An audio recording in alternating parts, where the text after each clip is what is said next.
Hey guys what's up, कैसे हैं आप सभी लोग। Welcome back to my channel expire.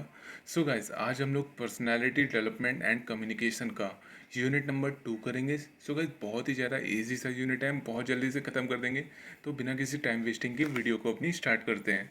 So guys, इसमें जो हमारा पहला टॉपिक है वो है business cases and presentations. Business cases are detailed document और presentation that propose a business idea, strategy और solution to a problem.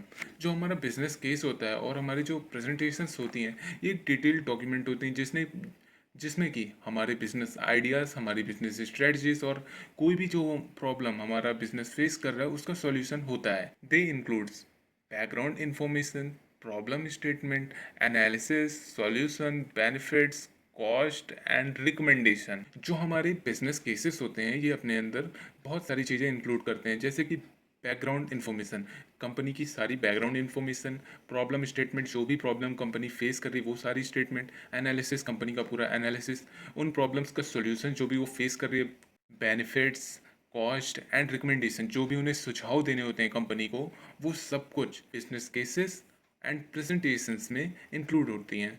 Third क्या है हमारे पास, presentations based on business cases are use to persuade management, investors और clients. जो हमारी presentations होती हैं ये बिजनेस केसेस पे बेस्ड होती हैं, जो कि हमारे मैनेजमेंट को, हमारे इन्वेस्टर्स को और हमारे क्लाइंट्स को परsuade करने के लिए, करवाने के लिए यूज़ करते। फोर्थ क्या है हमारे पास, effective business case presentations are clear, evidence based and result oriented.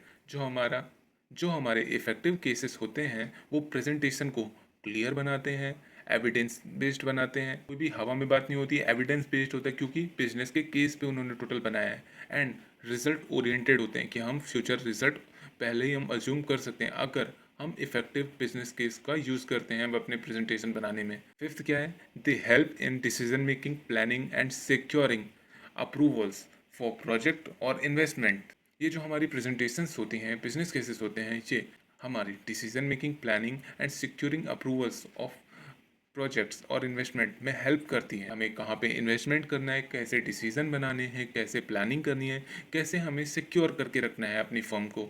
Second क्या है हमारे पास, letter within the organization. These are also called internal communication letter. जो हमारा letter within the organization होता है इसे हम इंटरनल कम्युनिकेशन लेटर भी कहते हैं। Used for communication between employees, departments और different branches of the same company. जैसे कि एक कंपनी है, उसमें एक एडवर्टाइजमेंट डिपार्टमेंट है, एक एचआर डिपार्टमेंट है, एक फाइनेंस डिपार्टमेंट है। तो उसके एम्प्लॉयज़ जब कम्युनिकेशन करते हैं डिफरेंट डिफरेंट डिपार्टमेंट्स में, डिफरेंट डिफरेंट ब्रांच में, तो उसे हम इंटरनल कम्युनिकेशन कहते हैं। अगर वो रिटन टेक्स्ट के थ्रू प्राप्त करते हैं तो उसको हम इंटरनल कम्युनिकेशन लेटर दे सकते हैं, वरना ऐसे इसे हम इंटरनल कम्युनिकेशन कहेंगे। Example includes transfer letter, promotional letter, appreciation letter, warning letter and internal memos. तो हमारे इंटरनल कम्युनिकेशन लेटर्स होते हैं, इसमें पहला है ट्रांसफ़र लेटर। अगर किसी भी ब्रांच के बंदे को कहीं से उठा के कहीं और फेंक दिया गया है तो उसको शांति से जाके कोई बंदा लेटर दे देगा और बोलेगा तुम्हारा काम हो गया, तुम जाओ। दूसरा है प्रमोशनल लेटर। अगर कोई बंदा प्रमोट हुआ है तो उसको प्रमोशनल लेटर देते हैं। एप्रिसिएशन लेटर, किसी बंदे ने बहुत ज़्यादा अच्छा काम किया है, कंपनी में बहुत सारी लीड्स लेके आया है, तो उसे हम एप्रिसिएशन लेटर देंगे। वार्निंग लेटर, अगर कोई लगातार गलत काम कर रहा है, सही से काम नहीं कर रहा है, तो हम उसे वार्निंग लेटर देंगे। एंड इंटरनल मेमोज, जो भी इंफॉर्मेशन कंपनी के टॉप अथॉरिटीज़ ने नीचे देने के लिए कही है तो उसको हम इंटरनल मेमोज के माध्यम से सारी ब्रांच में पहुंचाएंगे। दे maintain formality and professionalism while addressing internal issue और अपडेट। ये लोग फॉर्मेलिटीज़ को बहुत ज़्यादा मेंटेन रखते हैं, प्रोफेशनलिज्म को मेंटेन रखते हैं। जब भी कोई इंटरनल इशू और अपडेट एड्रेस किया जाता है, clear, respectful and direct language is preferred. जो भी चीज़ लेटर में आएगी वो क्लियर, रिस्पेक्टफुल लिखी होगी और डायरेक्ट लैंग्वेज यूज़ होगी। ऐसा नहीं कि घुमा उमा के कश्मीर से, कन्याकुमारी से, ईटानगर से, सब चीज़ से घुमा उमा के फिर तुम्हारी बात की गई हो। नहीं, इसमें डायरेक्ट बोला जाएगा, डायरेक्ट लैंग्वेज का यूज़ किया जाएगा। थर्ड है हमारे पास letters from top management.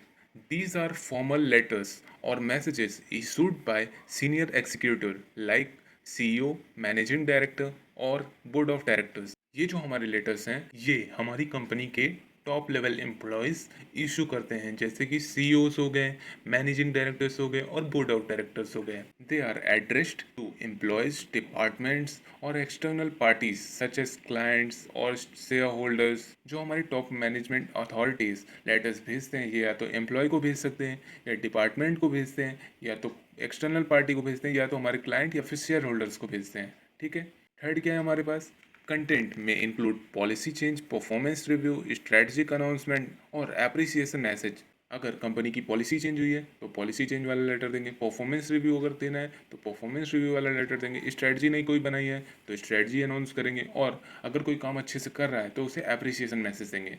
These letters reflect the vision, value and leadership tone of the organisation. ये जो लेटर्स होते हैं ना, ये हमारे ऑर्गेनाइजेशन का विजन एंड वैल्यू रिफ्लेक्ट करते हैं कि हमारा लीडरशिप टोन कैसा है, हमारा लीडर कैसा है, हमारी कंपनी कैसी है, कैसे वो बात करती है, किस टाइप की है, कैसी उसकी सोच है।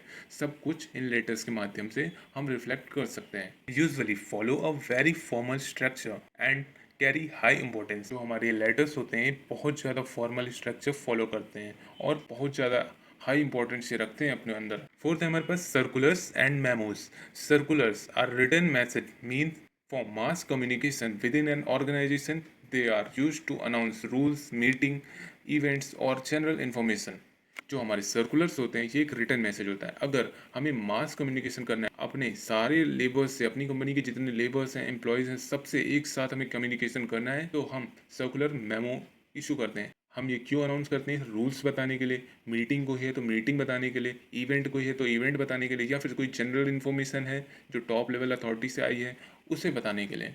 सेकेंड है हमारे पास memos, short form memorandums are brief formal notice used internally to inform for instruct. जो हमारे मेमोज होते हैं ये एक ब्रीफ होता है, फॉर्मल नोटिस की तरह होते हैं। ये पता है क्यों यूज़ होते हैं? किसी चीज़ को इंस्ट्रक्ट करने के लिए, कोई नया रूल आया है या फिर कोई नया इंसान आया है, कोई इंटर्नशिप करने आया है, तो उसको हम इंस्ट्रक्ट करते हैं उस मेमोज के माध्यम से। थर्ड है हमारे पास both should be clear, concise and free of jargons. जो हमारा सर्कुलर है, मेमो है, दोनों क्लियर और कंसाइज होने चाहिए और बिल्कुल भी जॉर्गन नहीं होनी चाहिए। जॉर्गन मतलब इधर उधर की बातें नहीं होनी चाहिए, डायरेक्ट बातें होनी चाहिए, क्लियर और concise. They do not require elaborate salutation और क्लोजिंग। जो हमारे सर्कुलर और मेमो है इसमें सैल्यूटेशन देने की, इज्जत देने की कोई ज़रूरत नहीं है कि डियर सर, डियर मैम, ये सब करने की कोई ज़रूरत नहीं होती, कोई इंपॉर्टेंस नहीं होती, रिक्वायर नहीं होते। Memos follow a structure format, to, from, date, subject, body. जो हमारे मेमो होते हैं वो एक स्ट्रक्चर्ड फॉर्मेट फॉलो करते हैं, जैसे टू किसको देना है, फ्रॉम किसकी तरफ से आया है, डेट कब भेजा है, सब्जेक्ट बात क्या है, बॉडी इलेबरेट करो बात को, इस टाइप का। फिफ्थ है हमारे पास business presentation to customer and other stakeholder. These presentations aim to inform और persuade कस्टमर, इन्वेस्टर्स और government authorities about the companies product, services और परफॉर्मेंस। ये जो हमारी प्रेजेंटेशन होती हैं ये हमारी कंपनी के प्रोडक्ट्स और सर्विसेज को गवर्नमेंट को, इन्वेस्टर्स को, कस्टमर्स को बताने के लिए, उनकी परफॉर्मेंस बताने के लिए हम ये वाली प्रेजेंटेशन करते हैं कि हमारा प्रोडक्ट ये है, आप लोग को हमारी कंपनी में इन्वेस्ट करना चाहिए। कस्टमर से हम ये कहते हैं कि आप लोग को हमारी कंपनी में खरीदना चाहिए हमारी कंपनी का सामान, और गवर्नमेंट को ये कहते हैं कि हमारी कंपनी को बढ़ावा देना चाहिए। इस टाइप से हम उनके सामने परफॉर्मेंस अप्रेजल अपना दिखाते हैं, प्रेजेंट करते हैं अपना। Should be customer centric, value driven and visual engaging. जो हमारी ये बात होती है, जो हमारी ये प्रेजेंटेशन होती है, कस्टमर के पूरे हित में होती है। ठीक है। वैल्यू ड्रिवन मतलब कि वैल्यू रखती है हमारी ये बात, वैल्यू प्रोवाइड कराती है सबको, किसी का टाइम वेस्ट नहीं होता। विजुअली इंगेजिंग होती है, हम सिर्फ टेक्स्ट टेक्स्ट नहीं रखते, विजुअली कंटेंट भी रखते हैं ताकि लोग बोर ना हों। हम डेटा रखते हैं, पाई चार्ट्स रखते हैं, बार ग्राफ्स रखते हैं, सारे ग्राफ्स रखते हैं ताकि हमारी प्रेजेंटेशन विजुअली इंगेजिंग रहे। Must maintain professionalism, clarity and honesty. इसमें हम इस चीज़ का बहुत ध्यान रखते हैं कि हम प्रोफेशनलिज्म को बहुत अच्छे से फॉलो करें, क्लैरिटी रखें अपनी प्रेजेंटेशन में और ऑनेस्टली सारी चीज़ें बताएं। कोई भी ग्रीन वॉशिंग नहीं करनी, कुछ भी गलत नहीं बताना है अपनी प्रेजेंटेशन में। इसके बाद हमारे पास है help in building trust, promoting product and creating goodwill.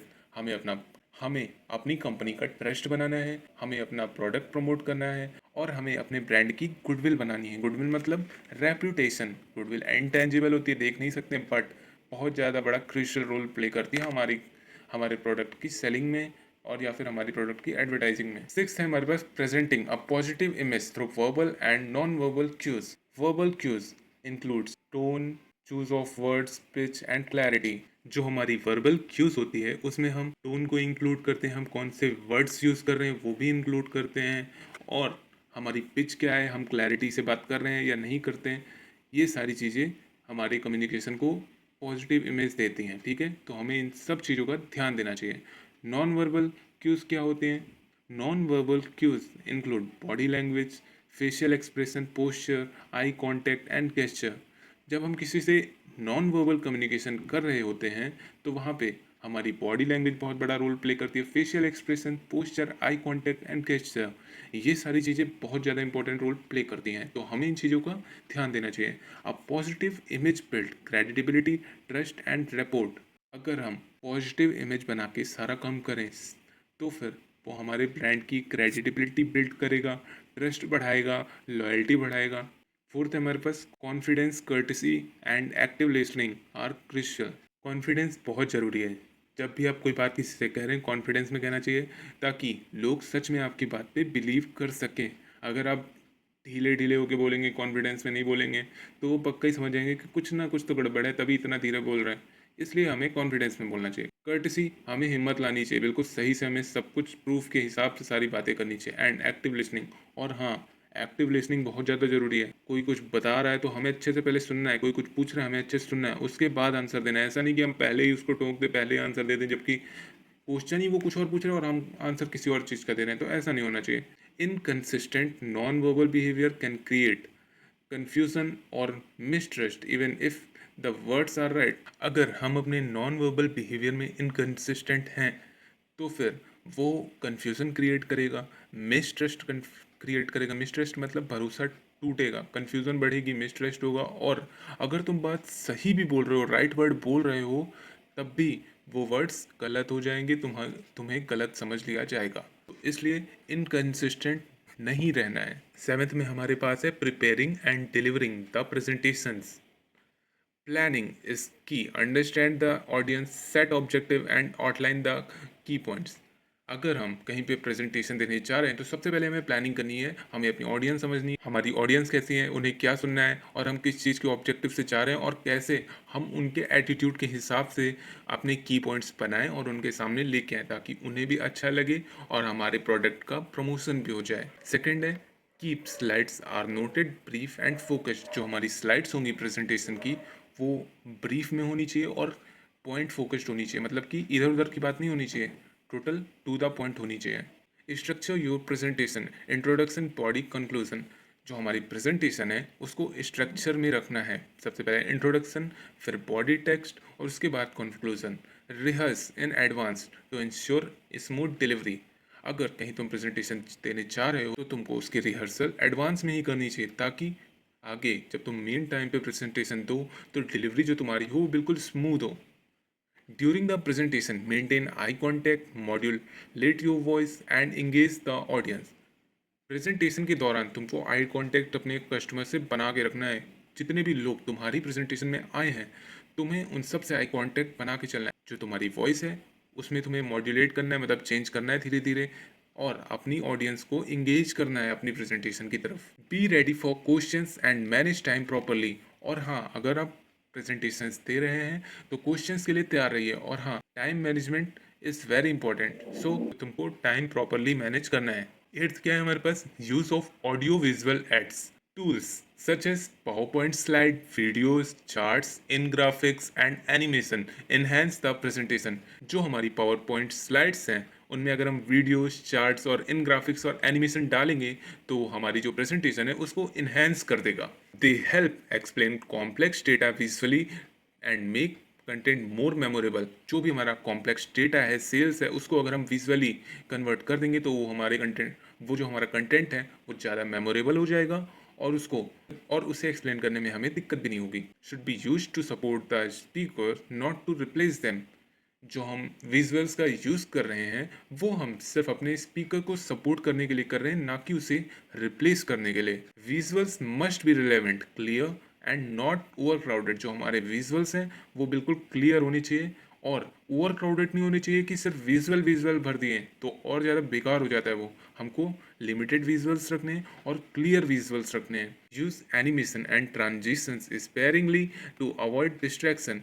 हम जो एनिमेशंस और ट्रांजिशंस यूज़ करेंगे वो हम फॉर्मल करेंगे, ज़्यादा स्पेयरिंगली वाले नहीं करेंगे कि चिड़िया उड़ के जा रही है या फिर इधर उधर पानी बह रहा है या पेज उड़ रहा है, ऐसे वाले नहीं करेंगे। हम फॉर्मल वाले करेंगे ताकि कोई भी तरह की डिस्ट्रैक्शन ना हो। नाइन्थ है हमारे पास report writing. So what is report writing? Report writing होती क्या है? और report is a formal document. Report एक फॉर्मल डॉक्यूमेंट होता है। It provides factual information on a specific topic. ये हमारे फैक्चुअल इन्फॉर्मेशन मतलब फैक्ट के हिसाब से इन्फॉर्मेशन ये प्रोवाइड करती है किसी स्पेसिफिक टॉपिक पे। It is use to analyse, inform और रिकमेंड। इसका यूज़ हम डेटा को एनालाइज करने में कर सकते हैं, इवेंट को एनालाइज करने में कर सकते हैं, किसी को इन्फॉर्मेशन देने के लिए, इन्फॉर्म करने के लिए कर सकते हैं, या फिर हमारे अंदर कोई आइडिया है और हमें किसी कंपनी को रिकमेंड करना है या फिर हमें अपनी कंपनी को रिकमेंड करना है, तो फिर हम रिपोर्ट राइटिंग कर सकते हैं। अब हम देखेंगे purposes of report. To inform management and stakeholder. Report का हम यूज़ क्यों करते हैं? अपने मैनेजमेंट को और स्टेक होल्डर्स को इन्फॉर्म करने के लिए।